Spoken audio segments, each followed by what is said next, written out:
حضرت عمر فاروق رضی اللہ تعالیٰ عنہ ابتدائی زندگی۔ حضرت عمر فاروق رضی اللہ تعالیٰ عنہ مکہ مکرمہ کے قبیلے بنو عدی میں پیدا ہوئے۔ والدہ کا تعلق بنو مخزوم قبیلے سے تھا۔ حضرت عمر فاروق رضی اللہ تعالیٰ عنہ کے والد متوسط طبقے سے تعلق رکھتے تھے، البتہ انہیں قریش کے قبیلوں میں بہت اعلیٰ مقام حاصل تھا۔ اس کی بنیادی وجہ یہ تھی کہ وہ قبیلوں کے مابین ہونے والے تنازعات یا جنگوں کے بعد مصالحت کروایا کرتے تھے۔ مکہ مکرمہ میں پڑھنے لکھنے کا عام رواج نہیں تھا، لیکن حضرت عمر فاروق رضی اللہ تعالی عنہ پڑھنا لکھنا جانتے تھے۔ ذرائع آمدنی تجارت تھا۔ روم اور فارس کے بادشاہوں کے درباروں میں مکہ مکرمہ کے سفیر کی حیثیت سے بھی جانے جاتے تھے۔ حضرت عمر فاروق رضی اللہ تعالی عنہ لمبے قد، طاقتور اور جری و بہادر شخصیت کے عامل تھے۔ جوانی میں آپ رضی اللہ تعالی عنہ فن سپاہ گری، گھڑ سواری اور زور آوری اور کشتی کے لیے مشہور تھے، اور اپنے والد کے ساتھ مصالحت کاری کے کام میں شریک رہتے تھے۔ اسی لیے جلدی اپنی ذہانت اور معاملہ فہمی کی وجہ سے اپنا مقام بنا لیا۔ حضرت عمر رضی اللہ تعالی عنہ اپنی پر اسرار گفتگو سے قبیلوں کے مابین معاملات آسانی سے سلجھا لیا کرتے تھے، اور آپ رضی اللہ تعالی عنہ کا کیا ہوا فیصلہ تمام فریق قبول کر لیا کرتے تھے۔ حضرت عمر رضی اللہ تعالی عنہ منصف کی طرح انصاف کرتے، لیکن اگر کوئی اصولی بات کہتا تو اس کو قبول کر لیتے تھے۔ قبول اسلام۔ جب حضرت محمد رسول اللہ خاتم النبیین صلی اللہ علیہ وسلم نے اسلام کی تبلیغ شروع کی تو قریش مکہ نے اسلام کی بھرپور مخالفت کی۔ حضرت عمر فاروق رضی اللہ تعالی عنہ بھی ان مخالفین میں شامل تھے، لیکن بعد میں اسلام قبول کر کے صحابہ کرام رضی اللہ تعالی عنہم میں شامل ہو گئے۔ حضرت عمر فاروق رضی اللہ تعالی عنہ سمجھتے تھے کہ اسلام کی وجہ سے قریش کے قبیلے بڑھ گئے، جس کے ذمہ دار حضرت محمد رسول اللہ خاتم النبیین صلی اللہ علیہ وسلم ہیں۔ اسی وجہ سے انہیں حضرت محمد رسول اللہ خاتم النبیین صلی اللہ علیہ وسلم کے خلاف بہت غصہ تھا۔ ایک دن اسی غصے میں تلوار ہاتھ میں لے کر گھر سے نکلے کہ معاذ اللہ حضرت محمد رسول اللہ خاتم النبیین صلی اللہ علیہ وسلم کی زندگی کا خاتمہ کر دیں۔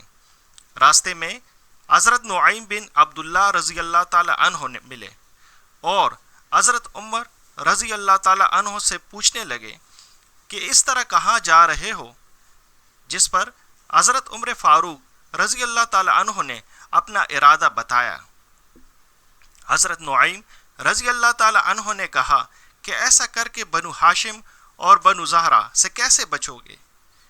یہ بات سن کر حضرت عمر رضی اللہ تعالی عنہ نے کہا کہ معلوم ہوتا ہے تو بھی دین سے پھر گیا ہے، لاؤ پہلے تمہارا ہی کام تمام کر دوں۔ حضرت نعیم رضی اللہ تعالی عنہ نے کہا مجھے اور حضرت محمد رسول اللہ خاتم النبیین صلی اللہ علیہ وسلم کو تو بعد میں قتل کرنا، پہلے اپنی گھر کی خبر لو، تمہارے بہن اور بہنوئی بھی مسلمان ہو چکے ہیں۔ یہ بات سن کر حضرت عمر فاروق رضی اللہ تعالی عنہ غصے میں اپنی بہن کے گھر پہنچے تو اس وقت حضرت خباب بن الرت رضی اللہ تعالی عنہ حضرت عمر فاروق رضی اللہ تعالی عنہ کی بہن فاطمہ رضی اللہ تعالی عنہ اور بہنوئی سعید بن سعد رضی اللہ تعالی عنہ کو سورہ طٰہٰ کی آیات پڑھا رہے تھے۔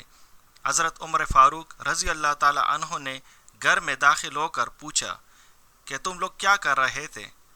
بہن اور بہنوئی نے کہا باتیں کر رہے تھے۔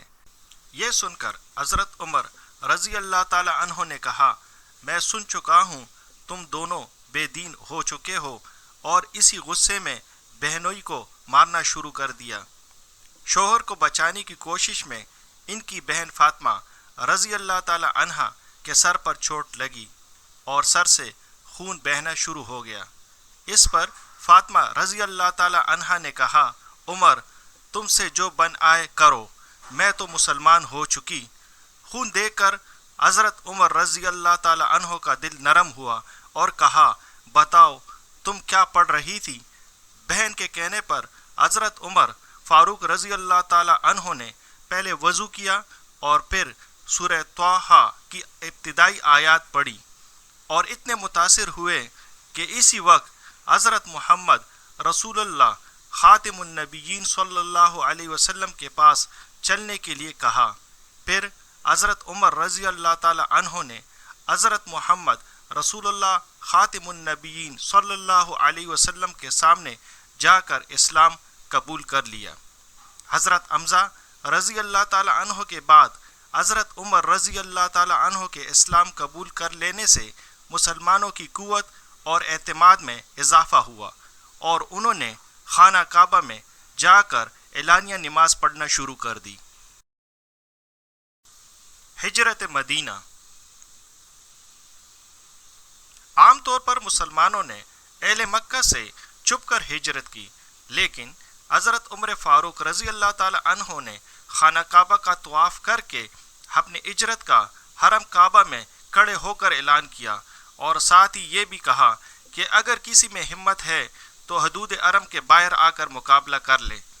اس واقعے کے بعد حضرت عمر رضی اللہ تعالی عنہ کا لقب فاروق رکھا گیا۔